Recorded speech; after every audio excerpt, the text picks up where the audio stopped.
Sure. So Ethan came in about a month ago, end of January, right behind us actually, and he wasn't seen for about 15 minutes until a Good Samaritan found him lying on the ground and actually alerted some of our staff.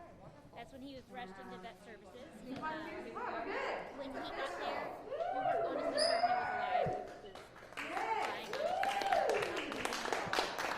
So once we determined that he had a heartbeat still and was still breathing, then myself and our vet team just got to work immediately, started placing IV catheters. His blood pressure was so low we couldn't even get even a large bore IV catheter in. We had to start with very, very small, and then as the hours went on, work our way up. But it was kind of a touch and go for about a week. He had some setbacks.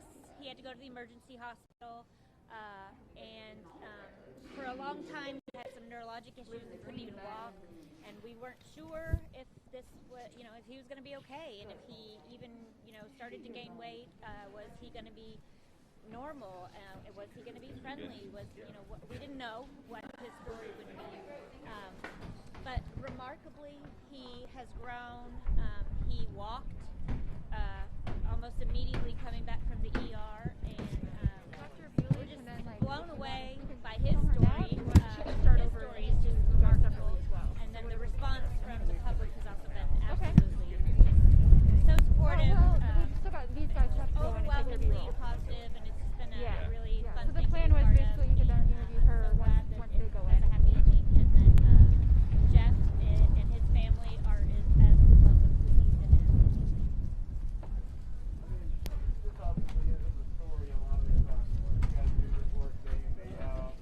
What does it mean to kind of see his story go the way it did and the outpouring from everybody with you? It's interesting. I think it's we've never seen anything like this before. We see these stories, unfortunately, a lot, and some of them have happy endings, some of them don't.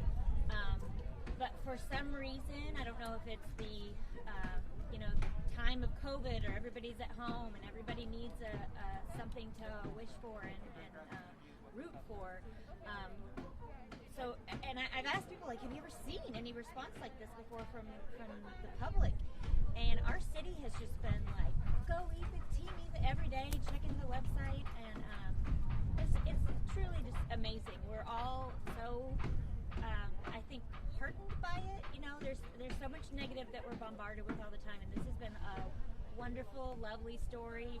And not only are we so proud of Ethan and the success that he's had, watching him gain weight and wag his tail and hang his tongue out has been enormously rewarding in and of itself. But to see the whole community just stand behind us and root for him as well, it's been amazing. Yeah, how would you say he is today? Like personality, a lot of these things that you didn't know before that you maybe know now. Yeah, so we think he is the best. His personality is incredible. He likes every person, every animal he's ever met. He's an incredible dog. And we just couldn't be more proud of him. We say that we took a DNA test. It turns out he's 100% good boy. So we're all very proud.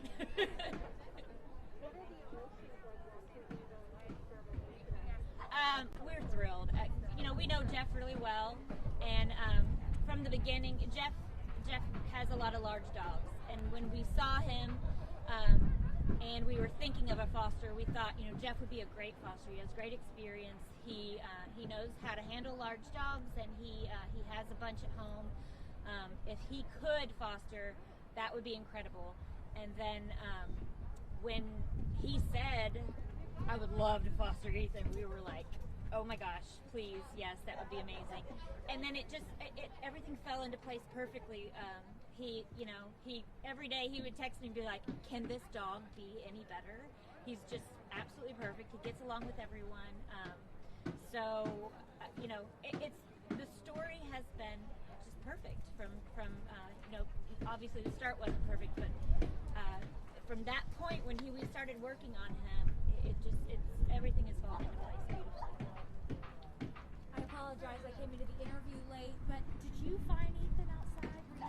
not find him. So someone came in, drove in, and put him on the ground on a blanket, kind of right behind us.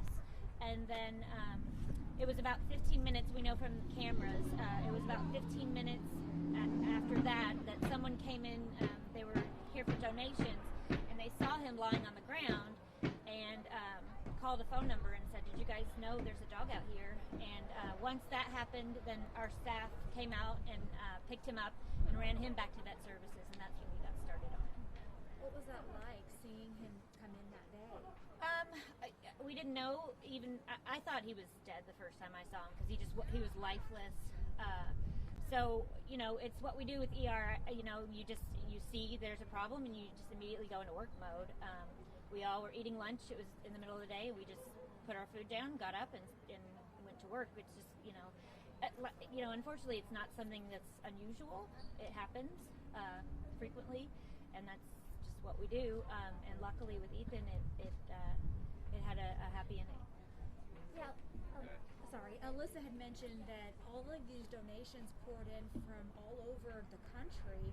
Yeah. How is this, and this is what you guys do every day, how is this going to help you, these donations from Ethan's story, how is this going to help you go forward? Oh, it's already helped. We can take in more animals that need more medical help. And we can send them to the specialist that they need, or send them to get an evaluation that we don't have the capacity to do here. So we already have animals that we're taking in and helping from donations from Ethan. So we see thousands of animals every year, and we get a lot of other shelters that call us and they say, hey, can you take this dog? We don't have a veterinary staff and we need help. Do you think you can help? And that money and those donations go towards us helping thousands of animals. With how far-reaching Ethan's story has been, how is this changing the conversation about animal abuse in Kentucky? I know that there was a bill presented, or I don't even know if it I don't think it went through. But I hope that it at least puts it out there that we need stronger legislation in Kentucky, because this is something that we see, unfortunately, and I believe Kentucky is 49th in severity of legislation, and something needs to be done. When we see these, there's really, our hands are tied as far as what we can pursue and what we can do. So I think Ethan at least has, started the conversation and kind of as being a poster child for maybe this is something that we need to get the public behind and focus on. If somebody has a dog they don't want, what would you tell them? I would say call us. If you go to our website, we have a helpline, and we have lots of resources that we can give you, and there's so many things that we can help with. So just give us a call and we can direct you. We might be able to take your pet and find them a new home, but we can certainly help. So please just give us a call and give your pets a chance. And how often, now we're talking, how often is a dog dropped off, and how often do you see somebody that's in as bad of shape as Ethan was? Ethan is certainly more severe than typical, but we see health concerns from owned animals or surrendered animals absolutely every day, multiple times a day. So it's very, very frequent. Did you think today would ever come? The first couple of weeks, I didn't want to be hopeful. I didn't want to let myself think. After he started walking was when I just was like, oh my gosh, he's going to be okay. Like this is incredible. So this is an amazing, exciting day. We are absolutely thrilled. Yeah. Just for us who missed it, can you say and spell your name for us? Yeah, it's Emily Bewley, EMILY BEWLEY, and I'm the veterinarian at the Kentucky Humane Society. Thank you for everything you guys do. Thank you You're guys. saints. Yeah, this is a fun day for us, for sure.